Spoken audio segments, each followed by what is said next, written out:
We have some family visiting at the end of October, and given that they're comfortably into their 70s, I'm not sure this current setup is going to work. I mean, maybe if they were still in college, could I get away with a twin mattress on the floor and a couple of pillows? But yeah, this isn't going to work. Also, I think I need a belt. And that's much better. This is the $25,000 Daybed.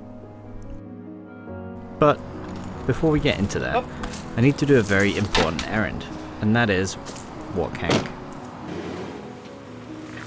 I finished work in the afternoon, so before I start any woodworking, I try to give Hank a little exercise. It also helps me clear my head and think about what I need to do next.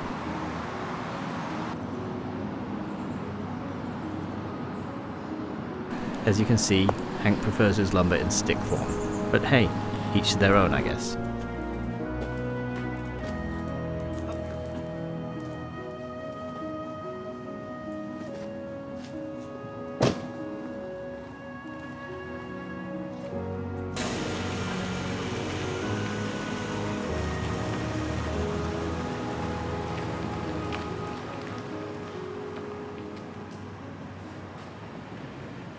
Now that that's taken care of, the first thing I generally do for every project is to go to the lumber yard and pick up some lumber. In this case, I picked up some birch hardwood. Now all I have to do is break it down into rough lengths, and while I do that, let me explain the title, the $25,000 Daybed.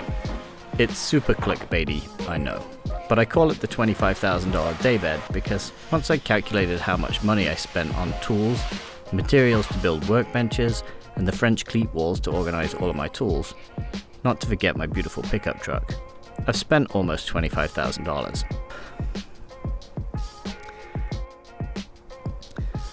And while yes, the Daybed doesn't actually cost $25,000, it just highlights that, it's definitely cheaper to go buy the furniture rather than make it. But this is a hobby for me, and I found almost all hobbies come with some, if not lots of expenses. This hobby happens to leave me with some nice furniture, and most importantly, plenty of satisfaction.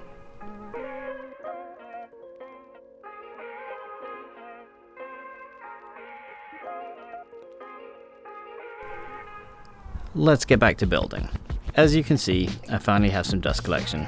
It's not perfect, and halfway through recording this video, I went to the store and upgraded the hose to a stretchy, more flexible hose, because honestly, this one is terrible.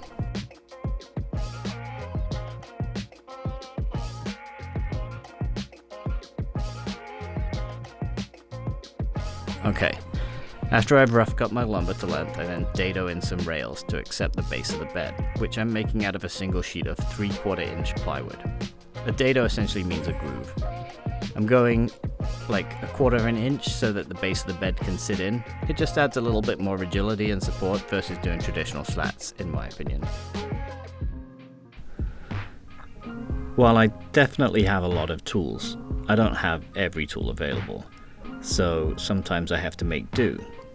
For instance, these dados would be much easier to do on a table saw with a dado set, or even a router table with a slightly larger bit.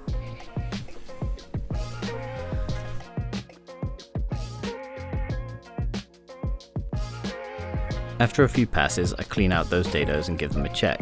Make sure I clean up in between with the new dust collection I set up.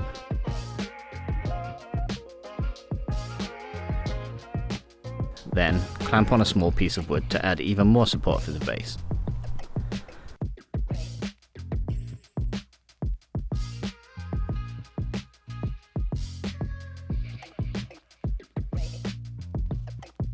I made the base fit a twin-size mattress, which I believe is 75 inches long by 39 inches wide, which I ordered from the Zon.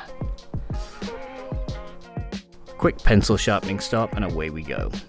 Here you can see some of those fancy dust collection upgrades that I made. I start cutting out the holes in the base of the bed. Instead of using slats like most beds, what I decided to do was just add some extra strength and rigidity to the whole thing, was using a single piece of plywood.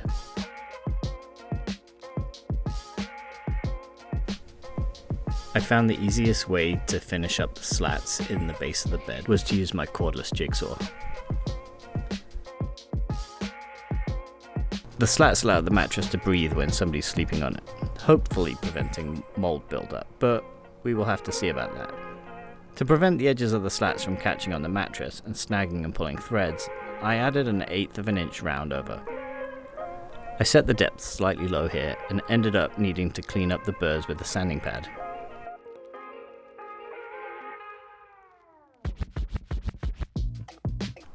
I then rinsed and repeated on the back. I make sure that all the sides and all the edges had a round over, and the last thing I want to do is get a splinter moving the bed or ruin some bedding. This time I learned that it's much faster, more efficient, and frankly, downright easier to clean up the slats in one go with the good old orbital sander.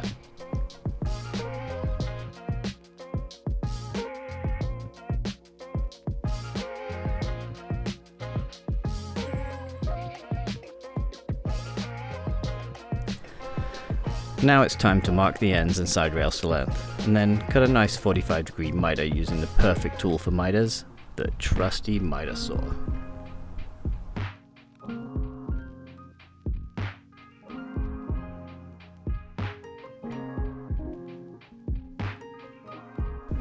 I proceeded to glue up the ends and sides to the base. Glue-ups are incredibly stressful. I was pretty sure this required some pretty simple clamping, but before you know it, I'm adding little clamps here, there, and everywhere, second guessing if I've used enough or not.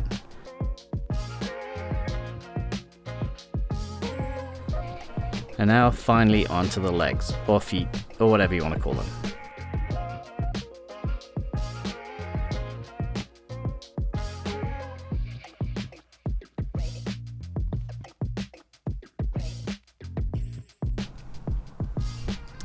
I cut 4 identical lengths of 8/4 birch and then took it over to the thickness planer to thickness it all to the exact same thickness. That's a lot of thicknesses. A quick little cleanup because I'm really enjoying this new flexi hose. I then marked out the leg on the thickness lumber. I made a pattern of the shape of the leg that I wanted for later. And using the jigsaw, I rough cut it out, making sure to leave a little gap between the jigsaw blade and the line. Then I took this template that I made earlier and using double-sided sticky tape attached it to my roughly cut lumber. Grab that router, swap in a pattern bit, and this essentially traces the template onto the lumber underneath.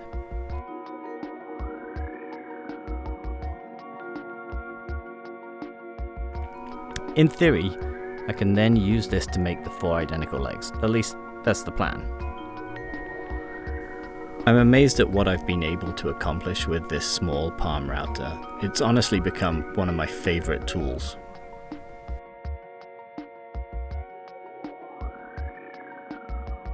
Then add a round over to all edges of the legs just to make it nice and smooth. This is a cool use of some of the stops that use the dog holes on the bench.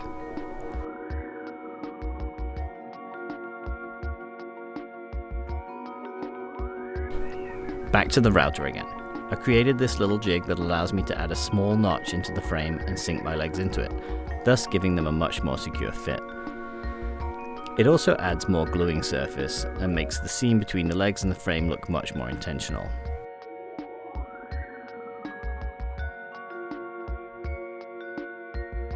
I first do this on the bottom, and then I unclamp the jig and reclamp it to the side to make the side notch. I glue on the legs, leaving them overnight for the glue to go off. I forgot to film making the back armrest, but that's okay because it's not all that great.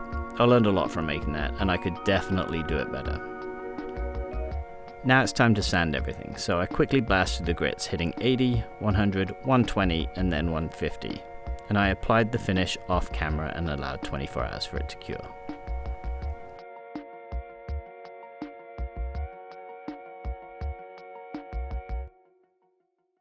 And here is the final product. I definitely need to work on my stability for some of these beauty shots, so please forgive me. And as you can see, some of the edges are not quite perfect, but as an overall piece, I'm pretty happy with it. And so yeah, there is my $25,000 dog bed. Daybed. I hope to see you for the next video. Peace.